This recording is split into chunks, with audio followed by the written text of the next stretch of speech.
ายดีปีใหม่กระเป๋าเดี๋ยวจะหน่อยนิกกี้สิพายางลงไปลุงเบิงแล้วเขาเจ้ามีอย่างขายเด้นิกกี้ก็อยากมาเลาะเบิงแล้วเขาเจ้ามีอย่างขายเด้นิกกี้อยากได้ต้นใบกีหูดเนาะพ่อแม่พี่น้องเนาะโอ้ยเสียงเพลงเข้าในกล้องแล้ว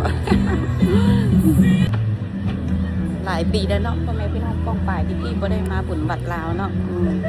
มื้อนี้มีอากาศดีก็เลยสวยโอกาสได้มามีเพราะว่ามื้อนี้พักการมื้อนี้อันนั้นจะเป็นบอลขายของหวานนะพ่อแม่พี่น้องเนาะบุรุษว่าเขาจะขายอย่างเดียวนิกกี้ค่ะไปเป็นโอ้ขายขนมเค้ก Hello Happy New Year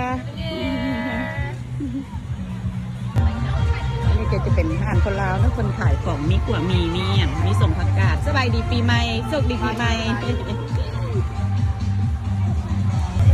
อันนี้ก็จะเป็นพ่อค้าเนาะพ่อแม่พี่น้องเนาะมีใบกีหูมีพ่อค้าขายสบายดีปีใหม่อันเขาดอยยูนี่แหละโดยใบกีหูเพิ่นขาย$5เนาะค่า$10มีกี่สิเอาถุงนึงกับเอาใบกีหูพ่อแม่พี่น้องเลยเบิ่งเงินพ่อแม่พี่น้องกองขายนิดหน่อยกับเจ้าหลินน้ำบุญปีใหม่กับเจ้าหดน้ำกันพ่อแม่พี่น้องเลยคนกำลังเริ่มเข้ามาตอนนี้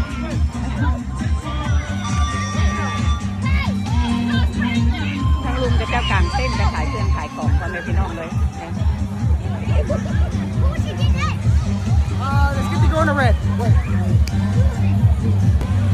อันนี้ก็จะเป็นบอลขายของกินลาวเนาะพ่อแม่พี่น้องเนาะมีสุ่มผักกาดมีสุ่มหูหมูอันนี้เครื่องของอาหารลาวเขามีเกี๊ยวหมูมีข้าวโพดพ่อแม่พี่น้องเลยน้องลุงนี่มันก็จะมีเป็นลูกชิ้นเนาะเป็นคนขายฮัลโหลสบายดีปีใหม่นะสาวยูดีมีเฮงHappy New Year Happy New Year นาบ้าได้สั่น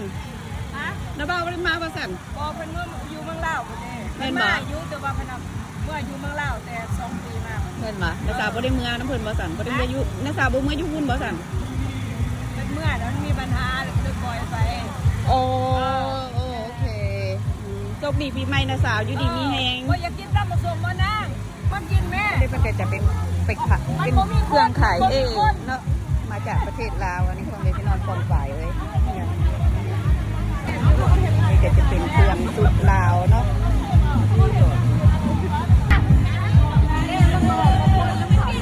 Hello Happy New Year to everybody โชคดีปีใหม่เด้อบัดสุขุนสุขุสุคนพี่น้องกองฝ่ายอยู่ใกล้อยู่ไกลอยู่ดีมีแฮงสุขมันร่ำรวยบัดสุขุสุคนนี่ก็สิย่างหลอกให้ย่างหลอกใช้คำในพันธุ์สมบูรณ์อันนี้ก็จะเป็นกองเข่านะคะเป็นประเทศลาวเขาได้พี่น้องโอ้ยงามเลยลายมันพี่น้องเลยอันนี้ก็จะเป็นนั่งปั่นนั่งอ้อยปั่นหัวเปลือกแกงเนี่ยอันนี้ก็จะเป็นเครื่องขายสิ่งเนาะสิ่งเพื่อนมาประเทศลาวขายพ่อแม่พี่น้องเลยสบายดีโชคดีปีใหม่อันนี้ก็จะเป็นมีสบู่เนาะนี่เนาะพ่อแม่พี่น้องนี่ที่กับบุรุษวานิโหอย่างจะมีกระป๋องกาแฟนำพ่อแม่พี่น้องเลยอันนี้จะมาแต่บ้านเขาเลยเอามาขายพ่อแม่พี่น้องเลย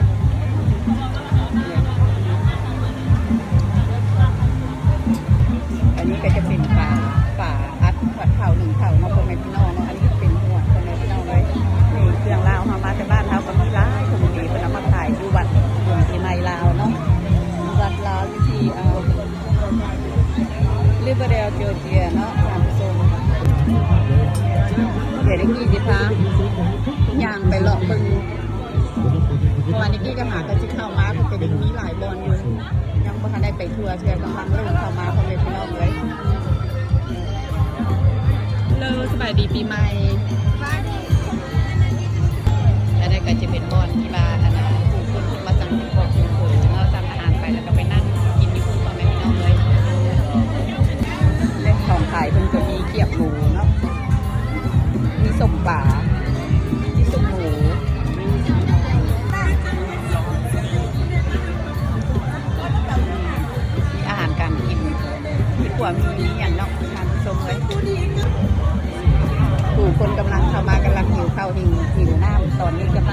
ดี๋ยวซื้อนิวของกินสบายดีด้วยแอร์ สบาย ปีนิวเยียซื้ออยากไปกับมาหาเราเจ้าไปได้ไหนอยู่ดีมีเฮงไอเดี๋ยวบริมาน้ำเจ้าประสันบอกอาหารการกินพ่อแม่พี่น้องมีซอสซิสมีอาหารลูกซีนพ่อแม่พี่น้องมีเอก Just one? One egg? Two? ลายเด้อพ่อแม่พี่น้องเลยมาเด้อพ่อมวนน้ำกันเด้อปีใหม่ลาวปีบัตรลืมเดียวพ่อแม่พี่น้องเลยคนหลายๆพ่อแม่พี่น้องเลยกำลังเริ่มมาตอนนี้วีเด้พ่อแม่พี่น้องป้อมไปสบายดีปีใหม่เล่นแล้วจ้าอันนี้เป็นทอดปลาตังปูเด้อพ่อแม่พี่น้องเลยงานผสมเลยมาเด้อมาซื้อซอยเพิ่นแน่ยี่ทีวัดลืมเดียวโจเจียพ่อแม่พี่น้องโชคดีปีใหม่วัดสุขุสุคนเพิ่งหันทอดใหม่ๆเป็นแต่แซ่บเด้ผู้ทอดกันงามสบายดีอันนี้ก็จะเป็นบักโซดินต้มนอนนี่นอนทานกุศลนี่เด้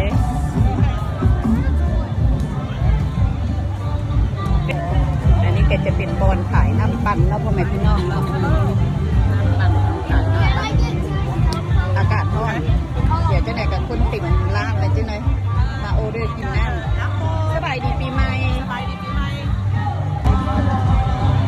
คนกำลังมาพ่อแม่พี่น้องเลยคนกำลังมาหลายคักพ่อแม่พี่น้องเลย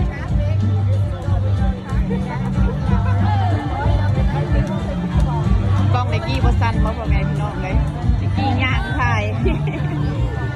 ขึ้นกล้องสันก็ขอโทษขออภัยเด้อพ่อแม่พี่น้องเลย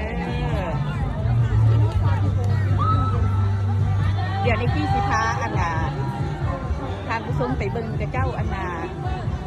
เฮเนาะเฮซึ่งเนาะพ่อแม่พี่น้องเนาะเป็นอันเฮก่อนก่อนที่อยู่ในหัวเป็นห้องในอย่างขอโทษขออภัยหลายๆโอ้ยทางนี้พ่อแม่พี่น้องเลย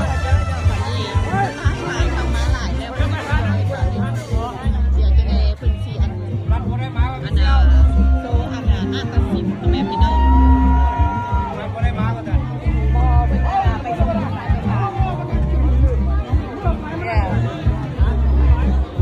ไปสวนมันมาอยู่วันนี้พาไปส่งกันไอ้บอสไปการไปก็เลยตุนผู้เดียว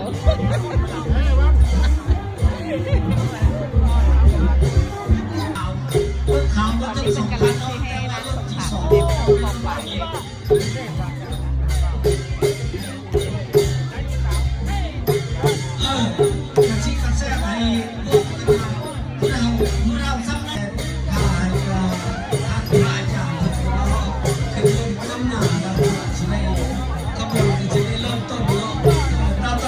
เอาให้เต็มที่บ้านทุกคน